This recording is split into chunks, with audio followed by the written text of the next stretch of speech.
Communist রাজনীতিতে মানুষ কখনোই শান্তির পরিবেশ দেখেনি। খুন, সন্ত্রাস, রাহাজানি, লুটতরাজ, মহিলাদের ওপর অত্যাচার এগুলি ছিল নিত্যদিনের ঘটনা। বুধবার বিলোনিয়ার রাজনগর মাঠে বিপ্লব দেবের সমর্থনে আয়োজিত এক সভায় বক্তব্য রাখতে গিয়ে মুখ্যমন্ত্রী অধ্যাপক ডক্টর মানিক সাহা তীব্র ক্ষোভ প্রকাশ করে আরও বলেন, সিপিআইএমের ৩৫ বছরের রাজত্বে যে দুর্নীতি হয়েছিল তাকেও ছাড়িয়ে গিয়েছে কংগ্রেসের ৫ বছর। সাধারণ মানুষ খালি শান্তি চায়, মানুষের কিছু চায় না। পরে বাকি জিনিস নিজের জীবন আমরা যদি জীবিত থাকি, জীবিত থাকার জন্য যা যা উপাদান লাগে সেটা যদি আমরা করতে পারি তবেই যথেষ্ট। বাকি তো পরে আসবে একটার পর একটা আতঙ্কের পরিবেশ। এর ৩৫ বছর এই কমিউনিস্টরা এই রাজত্ব এখানে করিয়েছেন, আপনারাও দেখেছেন।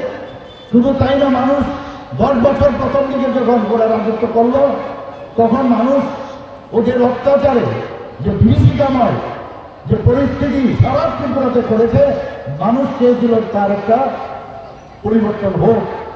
কংগ্রেস যুক্তি দিয়েছিল ভোট, কিন্তু কংগ্রেসের সময় আমরা কি দেখলাম? কার্বন গতি, ভোট আমলে কার্বন গতি একই ধাঁচে ওরা এখানে রাজত্ব করেছিল। মুখ্যমন্ত্রী এদিন জোর দিয়ে বলেন, আমাদের প্রধানমন্ত্রী বারবার একটি কথা বলেন যে নর্থ ইস্টের উন্নয়ন না হলে ভারতের উন্নয়ন হবে না, যার জন্য ইতিমধ্যেই রাজ্যে 10টি জাতীয় সড়কের অনুমোদন দিয়েছেন। ইন্টারনেট গেটওয়ে আগরতলা আন্তর্জাতিক স্তরে দুদিক দিয়েই ত্রিপুরার সঙ্গে সংযোগ স্থাপিত করছে। আমাদের প্রধানমন্ত্রী বারবার একটা কথা বলেন যে নর্থ ইস্ট যদি ডেভেলপ না হয় তাহলে ভারতবর্ষ কোনদিন ডেভেলপ হবে না। যে কারণে অ্যাক্ট ইস্ট পলিসিতে মোদীজি আমাদেরকে হীরা মডেল দিয়েছে। আপনারা কোনদিন কখনো শুনেছেন? ন্যাশনাল হাইওয়ে, 6টা ন্যাশনাল হাইওয়ে উনি স্যাংশন দিয়েছেন। আরো 4টা ন্যাশনাল হাইওয়ে, আগে 3 করে একটা ন্যাশনাল হাইওয়ে ছিল NH-08, এখন সেই জায়গায় 6টা ন্যাশনাল হাইওয়ে, আরো 4টা ন্যাশনাল হাইওয়ে, তারও অলরেডি ইন প্রিন্সিপাল উনি অনুমোদন দিয়েছেন।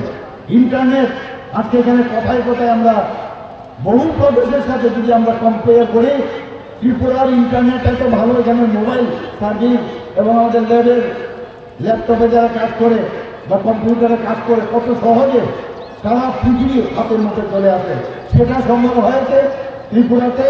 ইন্টারনেট আছে, থার্ড স্ট্রংগেস্ট ইন্টারনেট ত্রিপুরাতে। ৩৪ রাজনগর মণ্ডল আয়োজিত এদিনকার জনসভায় রীতিমতো জনঢল নেমেছিল। উপস্থিত ছিলেন স্থানীয় মণ্ডল সভাপতি সহ বিজেপির অন্যান্য নেতৃবৃন্দরা। উপস্থিত নেতৃবৃন্দ সমবেতভাবে বিজেপি প্রার্থীদের জয়ী করার আহ্বান রাখেন। Bureau report, Times 24।